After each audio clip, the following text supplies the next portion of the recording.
keep my head up when I act. Head up, that's a fact. Never looking back. I'ma keep myself on track. Keep my head up, staying strong. Always moving on.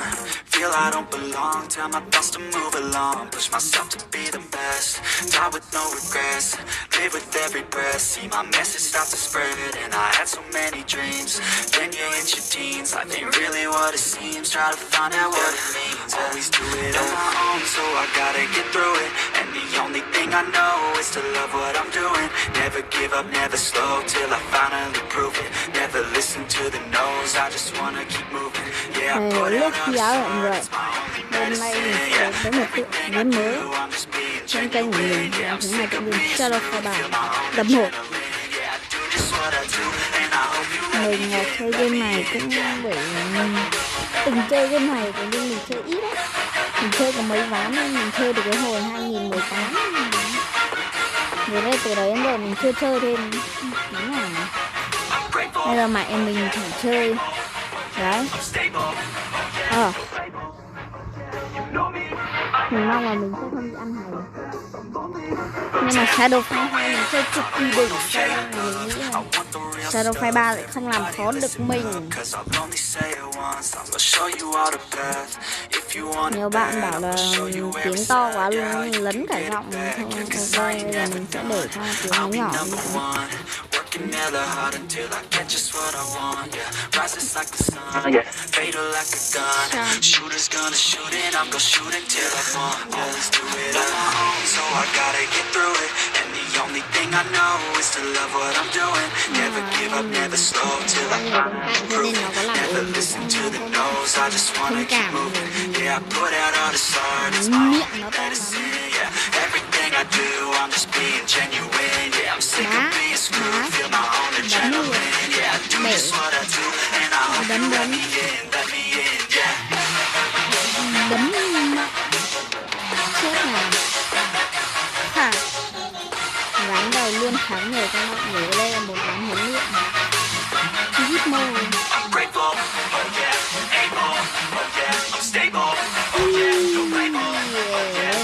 Kinh nghiệm.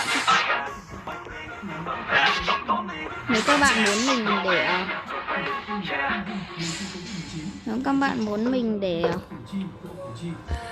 tiếng game thì các bạn comment. Rồi ôi, mà cái giáp mình nhìn nó tàu quá.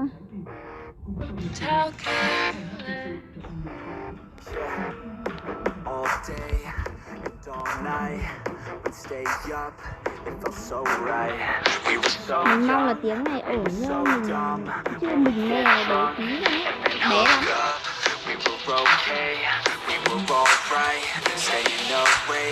Till the sunrise, we were in love, couldn't stop us, like a good drug, never run out. We hook up in my car, driving so far, like you can talk, you show me your sau đánh mạnh lắm. Sau mình có chơi, mình có thấy em họ mình nó chơi, mình thấy làm sao lúc thằng Imo nó mạnh lắm. Nhưng mà nó vẫn chưa khó bằng cái thằng sát đánh xong được thấy huyền thoại, nhưng mà thật mình sợ lắm. Nó cứ cầm 14 đập cho phát vào đầu hết nửa cây. Khiếp. Mày biết rồi. Hoàn hảo luôn. Tuyệt. Hoàn hảo thắng.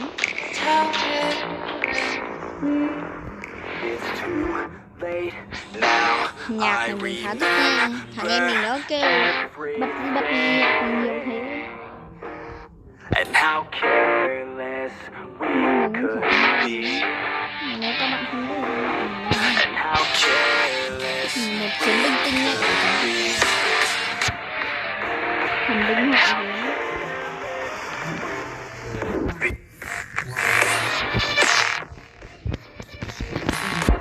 Chín mảnh.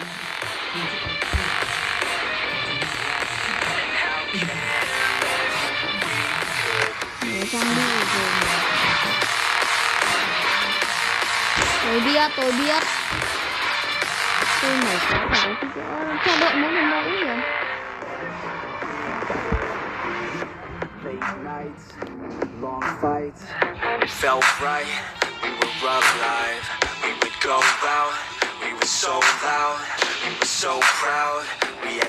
Cô gái chơi bình à? Theo mình biết đây là nhân vật chính nha. Đây là một trong những nhân vật chính. Đây là Jun. Jun này. Bóp cổ.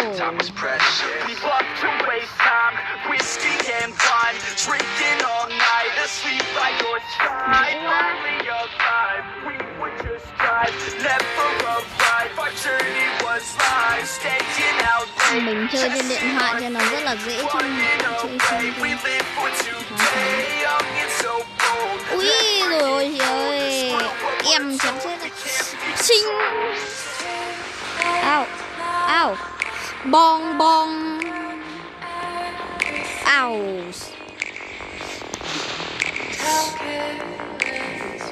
Hửa, khá bi lên.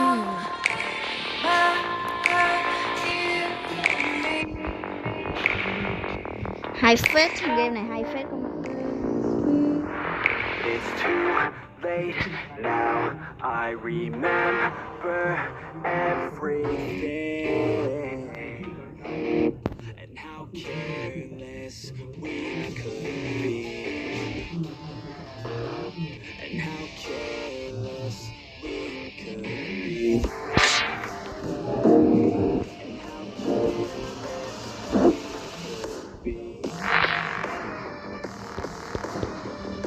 Thôi em mặc đồ cả nha.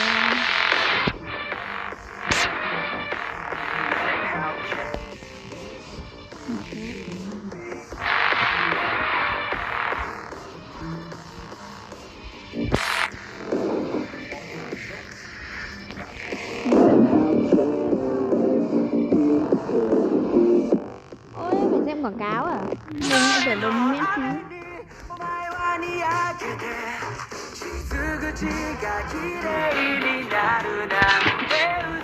Mình cứ tưởng miễn phí ai ngờ là quảng cáo. Trời ơi, mấy lắm.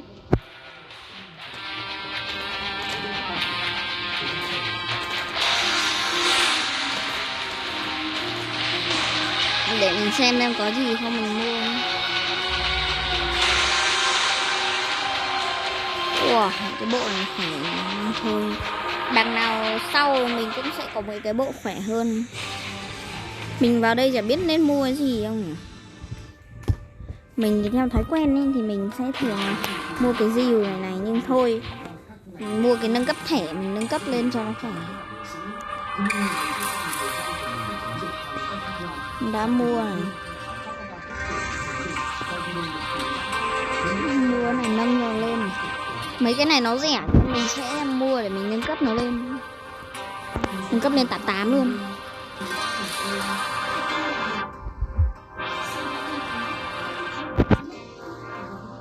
Cái kia 10 kim cương.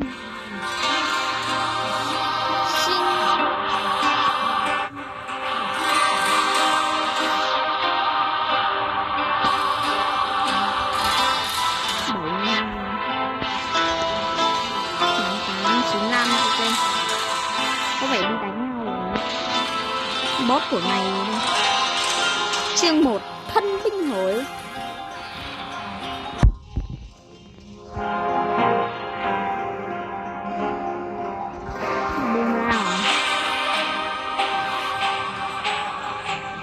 Cái này nó cứ bắt phải mua về bóng tối mà.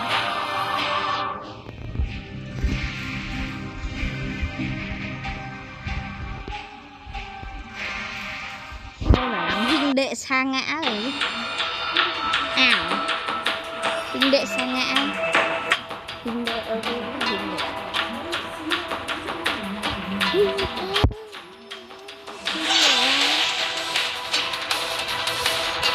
Mình thích cái cây này. Mày bong. Au. Mày ui. Ngộ không này.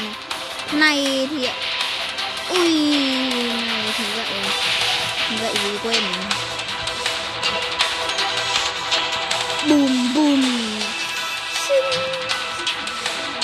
chèng bay rồi.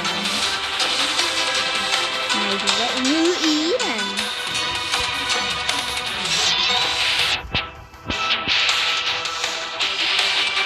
Xinh xinh.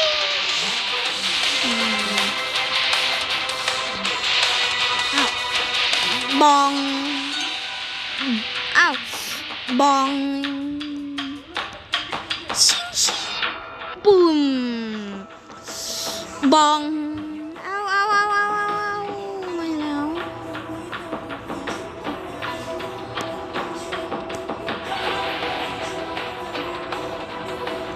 Cái năng lượng bóng tối này lúc mà bị áp bỏ chẳng có nhiều thôi. Bong.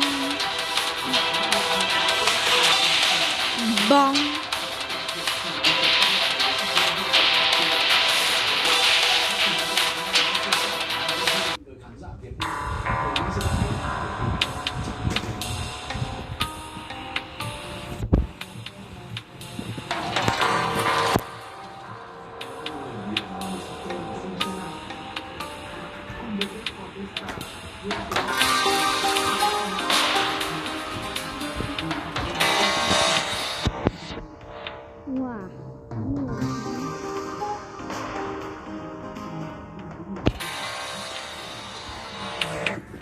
Dạ xem.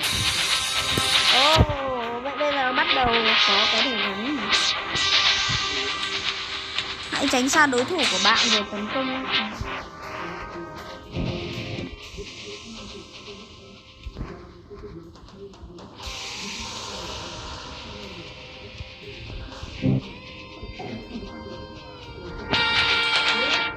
Dạ.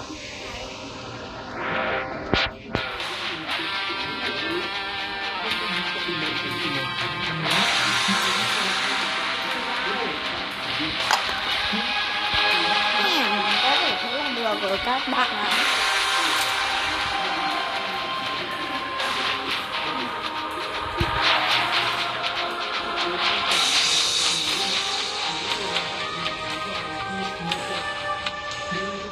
Xem tin tức này. Thôi đấu dễ đi.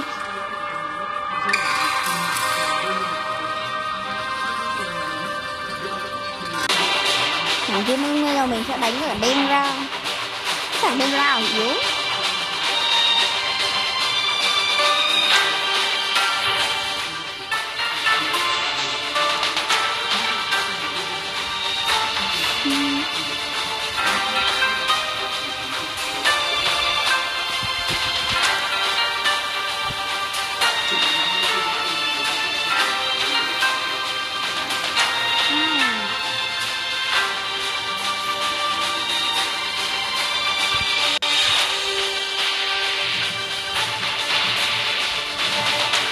Thôi, bộ skill thế tính.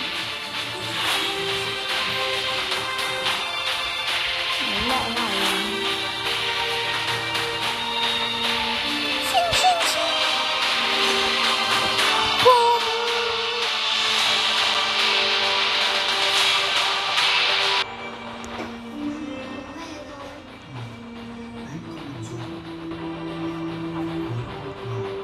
Ow.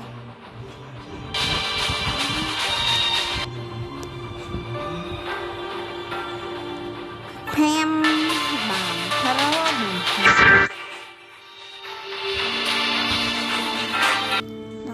Có vẻ là tập hôm nay mình sẽ làm đến đây thôi.